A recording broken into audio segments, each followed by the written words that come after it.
नमस्कार दोस्तों। आज काफ़ी महत्वपूर्ण चर्चा करेंगे करंट अफेयर्स को लेकर और दो या तीन क्वेश्चन बन सकते हैं आराम से, क्योंकि काफ़ी सारा आर्टिकल इसके अंदर जुड़ जाते हैं। आज सुप्रीम कोर्ट का एक फैसला आया है, आधा अधूरा फैसला आया है, लेकिन सुप्रीम कोर्ट ने 2-3 पॉइंट काफ़ी महत्वपूर्ण कहे हैं, उनकी भी चर्चा करेंगे। देखो, आपके सामने एक सिंपल सा क्वेश्चन है कि जो राज्य सरकारें हमारे देश के अंदर है, वो सरकारें किसी भी एजेंसी जो सेंट्रल गवर्नमेंट के अंदर आती है, उसकी जाँच को रोक सकती है क्या? ये क्वेश्चन क्यों उठा है? इसका जवाब तो सबसे पहले आपको देते हैं कि जहाँ पे भी चुनाव हो रहे हैं हमारे देश में राज्यों के अंदर, वहाँ पे ये एजेंसियाँ एक्टिव हो जाती, ऐसा कहता है विपक्ष। जो भी राजनीतिक पार्टियाँ वो कहती है कि सरकार के अधीन काम कर रहे हैं, और सुप्रीम कोर्ट ने भी इनको तोता कहा है।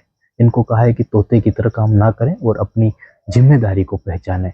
तो काफ़ी मतलब कि गंभीर मुद्दा ये बनता जा रहा है। अब जो ममता बनर्जी है पश्चिम बंगाल की, उनको ही कोर्ट में घसीट लिया गया है। तो आप समझ सकते हो कि ये कितना गंभीर मुद्दा है। और आज का ही हमारी क्लास देखना, किसी भी पॉलिटिकल पार्टी से जुड़ी हुई नहीं है, मतलब कि किसी भी पॉलिटिकल पार्टी का सही गलत हम नहीं बताएंगे, ना कि सरकार की हम बात करेंगे। हम आपके साथ कुछ आर्टिकल इसके अंदर आते हैं जो काफ़ी महत्वपूर्ण है, चाहे यूपीएससी हो, चाहे आरएएस हो, चाहे सेकंड ग्रेड हो, चाहे रेट हो, सबके लिए ये महत्वपूर्ण होगी। आज की हमारी जानकारी करंट अफेयर्स को लेकर है। तो आपके सामने क्वेश्चन है और अब स्क्रीन पे आपके सामने ये डिटेल चलेगी।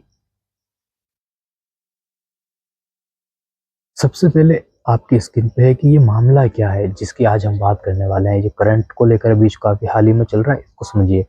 तो देखना, ध्यान से सुनना, इस चीज़ को लिखा हुआ आपकी स्क्रीन पर आ रहा है, लेकिन अब इसको थोड़ा अच्छे से एक्सप्लेन करते हैं।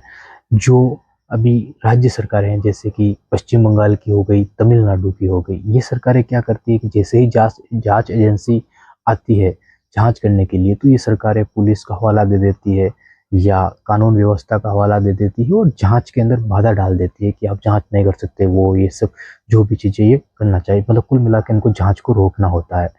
तो सुप्रीम कोर्ट का इस पे आदेश आया है जो अब आपके सामने आ रहा है। इसमें सुप्रीम कोर्ट ने कहा है कि जो पीएमएलए है, ठीक है, इसकी अगर फुल फॉर्म हम देखना चाहें तो देखिए कि prevention of money laundering act, इसके तहत ये एक केंद्रीय कानून है और ईडी को इसके तहत अधिकार प्राप्त है। ये सुप्रीम कोर्ट कह रहा है। सुप्रीम कोर्ट ने कहा कि जांच में बाधा डालना असंवैधानिक है। आगे सुप्रीम कोर्ट अपने आदेश में कहता है कि मुख्यमंत्री या राज्य, मतलब कार्यकारी आदेश किसी भी केंद्रीय एजेंसी की वैध जांच को होल्ड पे नहीं रख सकता है। ये न्यायालय ने कहा है, ठीक है। फिर देखो, असहयोग पर कार्रवाई। यदि राज्य के अधिकारी ईडी के समन या सूचना मांगने पर सहयोग नहीं करते हैं, तो यह न्यायालय की अवमानना होगी। अवमानना शब्द को ध्यान से, अवमानना शब्द आपके सामने आया है, इसको आप ध्यान से देखिए। अवमानना क्या होगी, मतलब कि न्यायालय ये कह रहा है कि अगर ईडी कार्रवाई कर रही है और राज्य सरकारें कार्रवाई नहीं करने दे रही है, तो ये न्यायालय की अवमानना होगी। और सबसे बड़ी हमारे देश के अंदर सुप्रीम पावर जो है वो सुप्रीम कोर्ट ही है। पहले सरकार हुआ करती थी, लेकिन जब इंदिरा गांधी के समय में मूल ढांचा कॉन्सेप्ट लाया गया, उसके बाद से सबसे सुप्रीम पावर जो बन गई वो सुप्रीम कोर्ट बन गई। लेकिन हाल ही में एक कानून और आएगा और काफ़ी जल्दी उस पर सुनवाई होने वाली है, उसको भी हम आपके सामने रखेंगे। वो है इलेक्शन कमीशन।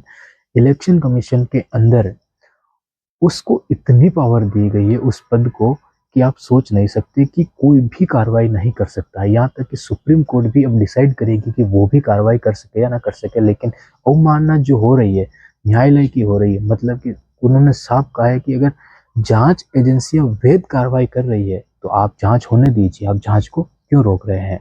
आगे आगे बढ़ते हैं हम। सुप्रीम कोर्ट ने कहा है कि कोर्ट ने याद दिलाया है, ठीक है, कि संघवाद फेडरलिज्म का मतलब केंद्र और राज्य के बीच टकराव नहीं है, बल्कि सहयोग होना चाहिए। मतलब ऐसा नहीं है कि राज्य सरकार है और केंद्र सरकार आपस में ही लड़ रही है, ऐसा नहीं होना चाहिए। दोनों के बीच में सहयोग होना चाहिए और एक दूसरे का सहयोग करते रहना चाहिए। अब हम इम्पोर्टेंट अनुच्छेद की बात करेंगे, ध्यान से सुनना। पूछा जा सकता है हाल ही में, क्योंकि ये इस केस से जुड़ा हुआ अनुच्छेद आर्टिकल 256। देखना, प्रत्येक राज्य की कार्यकारी शक्ति का प्रयोग इस प्रकार किया जाएगा कि संसद द्वारा बनाए गए कानूनों का अनुपालन निश्चित हो। मतलब संसद ने कानून बना दिए गए, उसकी अनुपालना होनी चाहिए, सुनिश्चित किया जाना चाहिए ये। उसके बाद 257 आर्टिकल।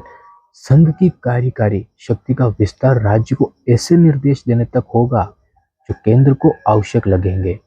पीएमएलए एक्ट 2002, यह अधिनियम ईडी को मनी लॉन्ड्रिंग के मामलों में गिरफ्तारी और कुर्की की व्यापक शक्तियां देता है, जिसे सुप्रीम कोर्ट ने विजय मदन लाल चौधरी केस में बरकरार रखा। यहाँ पे एक चीज को ध्यान से सुनना। आप एक सवाल उठा सकते हो कि चलो ईडी कार्रवाई तो कर रही है, लेकिन ईडी ऐसे राज्यों में कार्रवाई कर रही है जहाँ पे बीजेपी की सरकार नहीं। ये सच है, ये अभी हो रहा है, सुप्रीम कोर्ट ने भी उठाया है मुद्दा। लेकिन ध्यान रखना कि संसद के द्वारा बनाए गए कानून की बात हुई है यहाँ पे, और संसद द्वारा कानून तो सरकार ही बना सकती है। अब हो सकता है कि भविष्य के अंदर सरकारें चेंज हो, किसी और पार्टी की सरकार बने, और वो सरकार ये सुनिश्चित कर ले कि चुनाव के समय किसी भी राज्य के अंदर जांच नहीं हो सकती है, या जांच होगी तो परसेंटेज होने चाहिए, कितने परसेंट सरकार के, मतलब जो सरकार में है उनकी जांच की जाए। ऐसा कुछ ना कुछ लाना पड़ेगा। बाकी 95%, 90% सिर्फ विपक्षों की जांच हो रही है यहाँ पे, तो ऐसा हो रहा है। तो ये राज्य सरकारें बार बार मुद्दा बना रही है इसको।